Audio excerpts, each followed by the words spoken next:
সরকার সামাল দিতে পারছে না, কোনোভাবে সরকার সামাল দিতে পারছে না।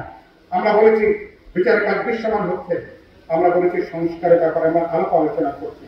আজকে আমরা সংস্কারের ঐক্যমত কমিশনের মিটিং থেকে আমরা এসেছি, বারবার করে বলেছি আমরা যেখানে ন্যূনতম ঐক্যমত হবে সেখানে তার উপরে দাঁড়িয়ে জুলাই মাসের মধ্যে আমরা জুলাই সনদ স্বাক্ষর করতে চাই। বাকি থাকে সরকারি প্রশাসনিক প্রস্তুতি।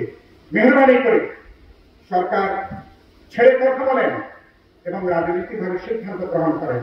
ফেব্রুয়ারি মাসে জাতীয় নির্বাচনের যে কথাটা একভাবে আপনারা প্রকাশ করেছেন তার উপরে দাঁড়ান এবং নির্বাচন যত বিলম্বিত হবে, যত অনিশ্চিত হবে, দেশের অভ্যন্তরীণ ঝুঁকি তত বাড়বে, আমাদের আঞ্চলিক ঝুঁকি, চারপাশে আমাদের যে ঝুঁকিটা, দেশের নিরাপত্তার ঝুঁকিটা তত বেশি বাড়তে থাকে। এবং এই পরিস্থিতি যদি চলে, আমি সেদিন কথাটা বলে শেষ করবো, তাহলে এই পরিস্থিতি আমাদের করণীয় কি?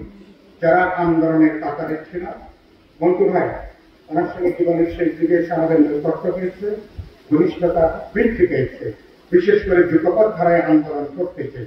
আমাদের অফিসে তার ভাষায় অসংখ্য গণফোরামের অফিসে আমাদের সভা হয়েছে।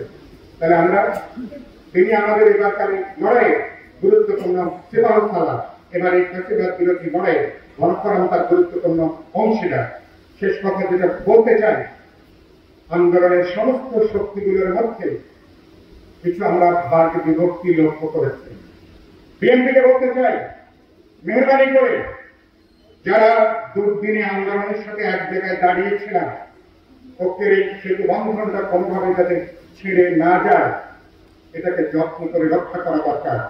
নতুন প্রাণ, আমাদের ছাত্র তরুণ নারীরা নতুন মানুষ। একমাত্র স্মার্ট সিটি বসুন্ধরা, আধুনিকতায় এক ধাপ এগিয়ে। অনেকের আশা ইতিমধ্যে হতাশা করতে বসিত হচ্ছে। মানুষের স্বপ্নটাকে জাগিয়ে রাখা দরকার, আশাটাকে জাগিয়ে রাখা দরকার, এবং সমস্ত যে মানুষ নতুন পরিবর্তনের স্বপ্ন আমরা দেখেছি সেই মানুষকে ঐক্যবদ্ধ করা দরকার। সেই বাক্যটা বলি, সাপে কাটায় রুটিকে নাকি ঘুমাতে দিতে হয় না, এই রুটিকে জাগিয়ে রাখতে হয়। রুটি নাকি ঘুমিয়ে দেবে, রুটি নাকি মারা যায়। বাংলাদেশ এখন যে ক্রস রোডের মধ্যে আছে এবং বাংলাদেশ বহু ধরনের অভ্যন্তরীণ আন্তর্জাতিক ভাবে বহু ষড়যন্ত্র, অনেক ধরনের নাশকতার গন্ধ আমরা পাচ্ছি, নানা ধরনের তৎপরতার আমরা গন্ধ পাচ্ছি। এই সময় আমাদের দায়িত্ব কি? মাথা ঠান্ডা রেখে, চোখ কান খোলা রেখে জনগণের ঐক্যটাকে তৈরি করা, লড়াইয়ের শক্তিগুলোর মধ্যে ন্যূনতম সংহতিটাকে গড়ে তোলা এবং জেগে থাকা এখন শেষ পর্যন্ত। বেশি আগে যারা বিজয় উৎসব করতে চান সেটা খুব ভুল হবে। মেহরবানি করে আরেক ধৈর্য আমরা নিই, নিজের কাজগুলো করি এবং সরকারকে বলেছি আপনি সিরাতুল মুস্তাকিমে হাঁটেন। আপনারা যে কথা বলেছেন বিচার, সংস্কার এবং নির্বাচন, মেহরবানি করে এজেন্ডার মধ্যে থাকবেন। আপনাদের দিন দুনিয়া ছোট করে আনেন, এজেন্ডা ছোট করে আনেন, এবং এই ধরনের অনির্বাচিত সরকার অনিশ্চিতকালের জন্য থাকলে আমাদের দুর্ভোগ কেবলমাত্র নতুন চেহারা নেবে, যেটা কেউ আমরা দেখতে চাই না। আশা করি মন্ত্রীদের আজকের এই স্মরণ সভাতে আমরা এই শপথ সভা উচ্চারণ করব। আমাদের অভ্যুত্থানের যে অর্জন, ঐক্যবদ্ধভাবে এটাকে আমরা রক্ষা করতে চাই।